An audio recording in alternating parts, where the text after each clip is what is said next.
I'm here with Miami head golf coach Zach Sedgwick. Coach, you guys placed 10th at the Marquette Intercollegiate just these past couple days. What are you going to take from your team's performance?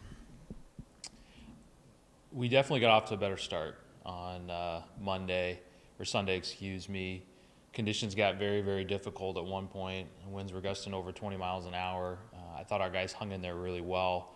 We were actually tied for the lead late in the first round.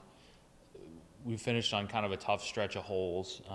Still definitely could have finished better, but to be in fifth and really hang in after a difficult day was awesome. I thought it was very bunched up. I think there were only 11 or 12 shots between first and last, and then conditions calmed down quite a bit the second day, and we got lapped. We didn't start very well. We just didn't quite take advantage of the conditions, and not as much in we didn't make enough birdies. Did we make as many birdies as Purdue did? No. The differential, though, between teams like Northwestern and UCLA wasn't nearly as big as you might think. I think Liberty finished seventh, and I was looking through the stats early this morning, and as far as all the counting scores go, we made 4 birdies in them.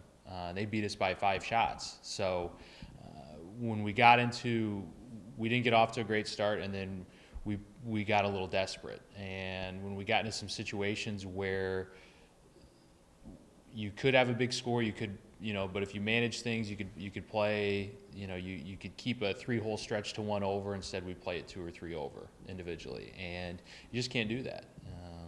And granted, our score was lower the second day than the first round, but conditions were significantly easier, and we just didn't play well. Yesterday, much better. We had Danny Fisher. It was great to see him break 70. I think he made some strides this week. He's, still got. He's learning a lot as a freshman, which is great. You can see the confidence growing every week, which is awesome. So it was nice to see him play well. Good to shoot under par as a team. I think there were only. I think less than half the field was under par, and we shot 3 under. So I thought that was very good. Purdue and Northwestern played great. I think they were around 12 and 13 under par, but definitely we played 2 really solid rounds of golf. But I would say if you look at fields in the postseason, while this isn't right up there with the regional field, it's very, very close, where you can kind of see your finish. That it's pretty very positive correlation to where if you played a regional in May, it's where you finish, and only 5 teams make it out of a regional, and 10's not going to be good enough. So we definitely have some work to do, but it's not as much in the good things we're doing. It's how we manage things, how we manage ourselves, and how we manage our games and our mentality and our attitude when things get a little off track. That's definitely got to improve if we want to give ourselves some chances to win coming down the stretch this fall. So you talked about you guys just making some little mistakes there in the second round. What's it going to take to improve those mistakes?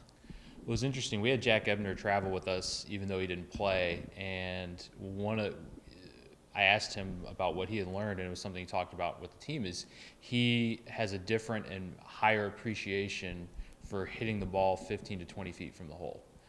It's easy in this game you're out in the fairway, and if you don't hit it really close, you're kind of like, it wasn't that great of a shot. But to see it, objectively, as just someone just spectating, it gives you a much different perspective. And that's the thing that we need to do a better job of, is understanding that you're going to have some runs of holes where maybe you have a bunch of 15 to 25 footers and you don't make anything, or you sprinkle in a shot that you hit fairly close to the hole and you don't make something. It doesn't mean that the first time you get into a little bit of trouble, you have to put your score for the day on the line with that shot.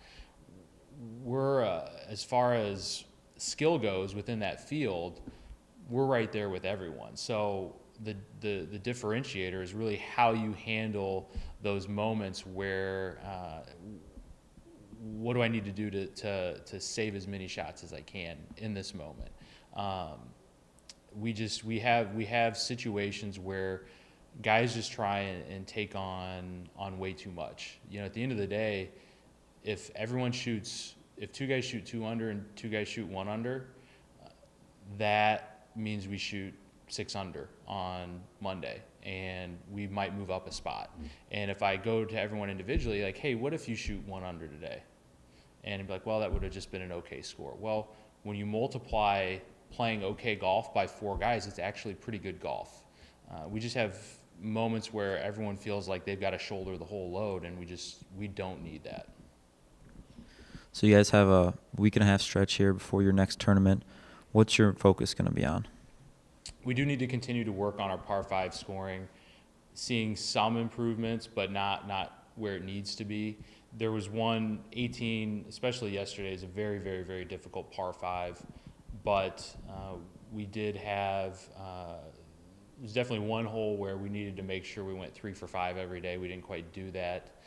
What was good to see was the wind had changed on Tuesday, and 7, so that meant 7 was playing a lot easier. We actually had everyone make birdie on 7, which I thought was a good sign that we're going in the right direction.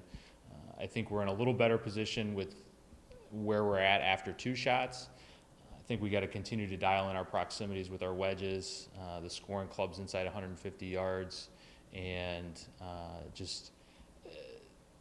it's really, we kind of kill our own momentum. There were a lot of, if you look at GolfStat, there were a lot of moments where someone would make a birdie and follow it up with a bogey. And you know, golf in a lot of ways, there's these momentum swings, and you don't want to get in the way of your own positive momentum, and we're doing a little bit of that. But as far as the on-course work goes, I think it's a focus on the scoring clubs, just improving the proximities a little bit. They're still pretty good. Continuing to turn 3 shots into 2 around the greens, but I really think it's these guys at this point just got to get out of their way and let themselves play great golf. They can do it. They've just got to understand that playing great golf is doing a lot of things okay to pretty good throughout the round, and then that adds up to something great. Thanks, Coach.